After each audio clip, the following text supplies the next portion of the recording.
sommes en communication avec le docteur Couvreur, Yves Couvreur, qui est venu soutenir le docteur Collignon ce 23 décembre 2023 et qui souhaitait prendre la parole.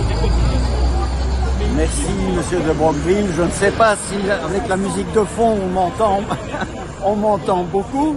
Oui, ça va. Je voulais parler de deux choses très rapidement, deux problèmes énormes. Le problème, celui dit du Covid long, déjà le mot est une malhonnêteté médicale en lui-même, parce que je vois entre 15 et 20% des patients qui continuent à avoir un Covid chronique et qui se dégradent faute d'un traitement sérieux. C'est un problème majeur, ces gens se détruisent et j'en ai des preuves. Il faudrait vraiment qu'on s'occupe de ce problème, les moyens thérapeutiques sont là et surtout pas le vaccin anti-Covid qui serait une catastrophe chez eux. Ça c'est un premier point. Le deuxième point, c'est celui-ci. J'ai apporté une casquette avec un fond tissé en argent pour me protéger des radiations électromagnétiques.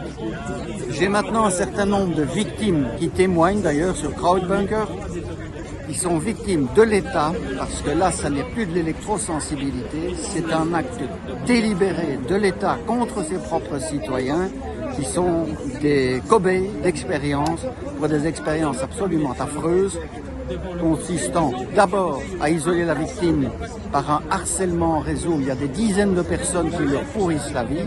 Et une fois que la victime est immobilisée par cette séquestration sociale, cette victime est agressée par des armes électromagnétiques sophistiquées, couplées à de l'informatique également sophistiquée. Tout ça sous le contrôle de l'État. Donc si l'État ne peut pas défendre les citoyens, en tout cas lui sait se défendre. Merci.